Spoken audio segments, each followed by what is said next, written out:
Now, it seems like every time we come out the podcast, a development happens. So 2 weeks ago, we came out the podcast saying what's going to happen, and then we got straight notified 1 match ban. We thought, okay, that's a total disgrace. We got on it in the last show and absolutely battered it. Yeah, you know what I'm saying about the 1 match ban. Then, as we come out, we saw, yeah, man, the guy got a 10 match ban. Then Kamara got a 3 match ban on top of that. Yeah. No, in fact, originally they gave him 5. You know, they gave him 5. They had to fight to get it down to 3. Bro.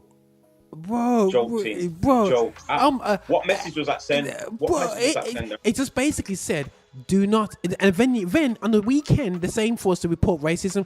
If we're going to report racism, we're going to get it's just basically re-emphasize the fact that basically don't say anything because you're getting into more trouble. The implications on you are worse. It just re-certifies that whole mentality. We have struggled as black people to knock up grievances of microaggressions and all these different things, but we've had all these times, and then a blatant thing like this. But I must say, I know Anthony's not here to ratify this, but I must say what made me laugh is Arsenal playing them, bro. Of all the teams to play, bro, is Arsenal in the Europa League. The blackest team out there at the top in the bro. I just look pure and you man. could tell the anger. Yeah. You could tell the anger and listen, they had a chip on their shoulder, bro. They were like, listen. And the way the Slavia Prague was gripping with their black players, like holding them in, like you better, if you want to get paid this week, you better tighten them up, you know, like it's, you're one of us, mate. You're not one of them, you know what I mean? And then the way they got battered by Arsenal, oh my gosh, man, it's just like, that was Arsenal was on one. I'm not gonna lie, they played like a different team. Yeah, they were just relentless. They just didn't care. It was not leaving that place without a win.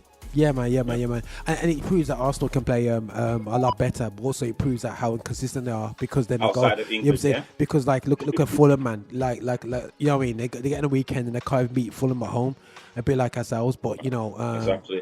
I feel sorry for Fulham though, because I do like Parker. Yeah. They've beaten Liverpool this season, but you know that you can't stay up with that part anyway. Still, yeah.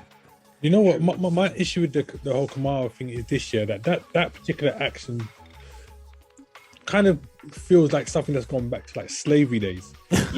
Something would happen to a black guy. Yeah, he knew he had to keep his mouth shut. He's told by his master. Yeah, don't say nothing, or this is what's going to happen. Yeah. Because how can you? And again, for me, whoever put that in place just tells me you have not experienced racism for you to understand. Why are people going to be act this way? Do you know what I'm saying? Yeah. You just looked at it and you've just seen, you got angry and whatever, but you don't understand the history, the dynamics. Yeah. And that's the thing that people don't understand. That when you see black people are racially abused, it's not even just about that particular moment.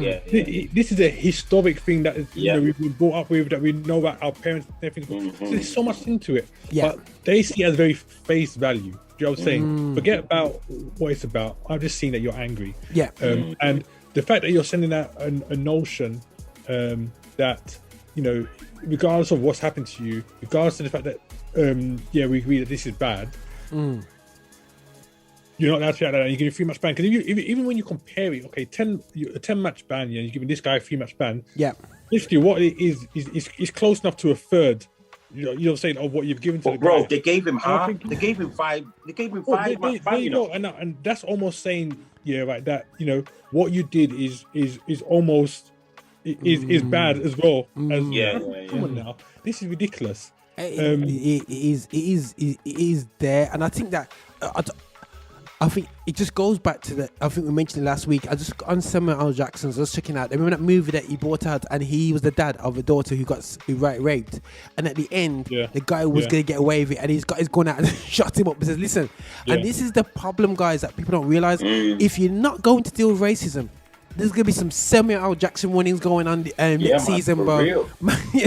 Man will take up their things and deal with it himself. So it's important the authorities get on top of this, because that, it came to a point. That's the whole reason why Kamara's reacted like that, because it's not like Mark was saying, it's not just a one-time deal. This is a culmination of weeks and weeks, months and months, years and years of being abused like that. So why should you, as a black man who's not being protected in football right across the world, wherever you're playing in football, Yeah. you taught, you know what, get it, what orthodox back, it's just football, mate. You're going to get that in football. Other places don't understand you, so they're going to treat you in a certain way. But if you're standing there and you're like, your team's not even backing you, at the end of the day, nobody's picking up, the referee's not picking up who's supposed to be managing the game, you're going to lose it. You're going to, you know what I mean? You're going to get to that point where it's like, you know what, I've got to make a statement here because nobody's fighting for me out here. Why should I have to accept this? Yeah. Why? Yeah.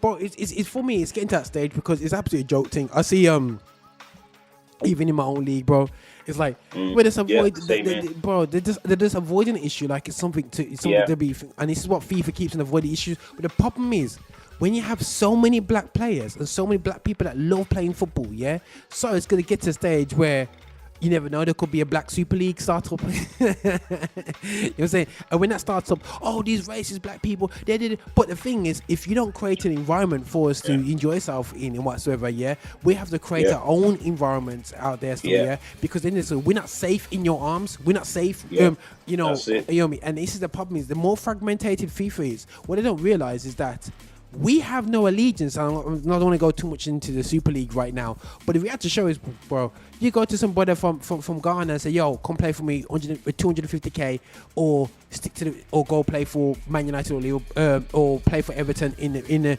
English league. But not, bro, I'm gonna get paid big money. You know what I mean? There's no, we are basically, when it comes to the love of the game, or this so-called game that everyone loves, we ain't been loved by this game, and that's the main thing anyway. So and that's for me something that we need to kind of recognize, that basically we are not loved in this whole context. You know what I'm saying? And that's like this, when it comes to the guy, the Prince or Duke of Edinburgh. Let's be real, we have no tie to the royalty, especially after the Meghan drama. We are so, as a people, disassociated with the system, your royalty. And if we say this aloud, I'm saying it aloud, like, if you can be cheesed off me all you want. But the thing is, when we say it aloud, we're seen as disrespectful and this. But they're not willing to listen to the journey that we've had. Yeah, you know what I'm saying? And that's what I'm trying to kind of like reach out to people to listen and understand and stop assuming and picking out. You cannot be getting 10 match ban for racism, then get a 5 marked down to 3 match ban for almost wanting to knock the guy out in the chain on the way down. How many things has happened in that what do you call it, the alley? What do you call that alley? When you go into the changing room, the tunnel. How many? Listen, guys. We know there's been punch up after punch up every season in the film. So why have they now?